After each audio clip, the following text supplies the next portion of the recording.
Hi guys, I will be responding to the Mental Health System, a call for change TED Talk.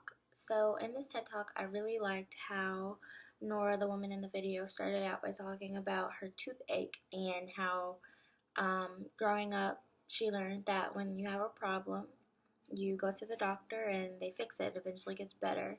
And I had no idea where she was going with this point, but she connected it to her friend who had depression and how in her depression she had pain just like Nora had with the toothache, but she didn't have anywhere really to go to for the pain that she was having, and no one could help her immediately fix her problem. I wanted to start out talking about the stigmas against mental health. I think that has a lot to do with it. You know, if you have a toothache, if you break your arm, you have visible pain, people immediately think that there's something wrong and they want to help. Well, they know that something's wrong and they want to help you out with that pain. But mental illness is not as visible, and some mental illnesses are a little bit more visible than others. But like she was talking about depression and anxiety, even though they're not, you know, cut, a wound, blood pouring out, it's very real, and that might be a big reason why people don't take mental illness as serious as a more physical illness. And I think that the stigmas against mental illness go way deeper into intersectionality as well, and different races and ethnicities and what they believe in regards to mental illness.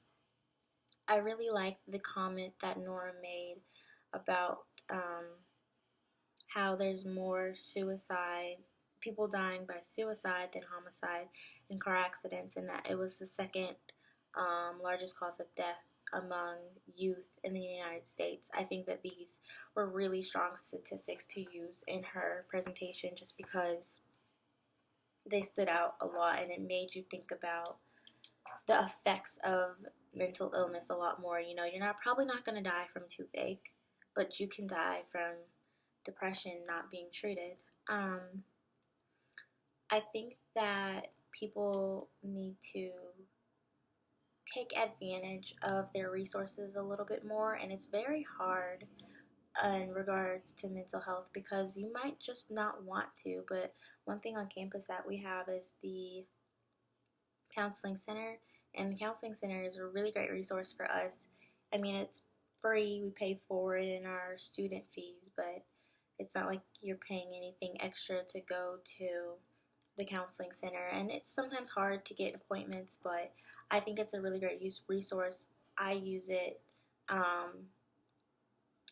It's just one way that I am an advocate for myself and my mental health.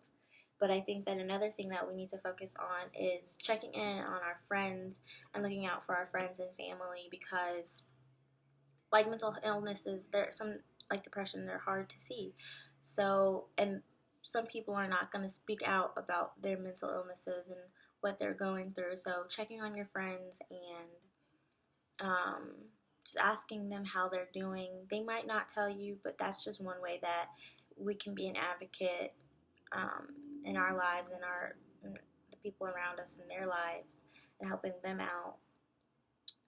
Another thing that she brought up is just just the doctors and calling for change. And one thing that stuck out to me is that when it comes to physical illnesses, there's so many different doctors and people who specialize in this and that.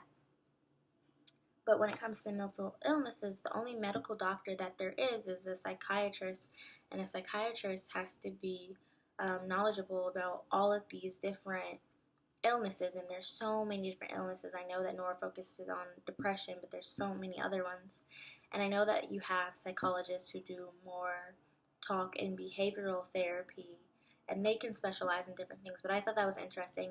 Maybe we need more psychologists to specialize in, psychiatrists and mental health medical doctors for these people.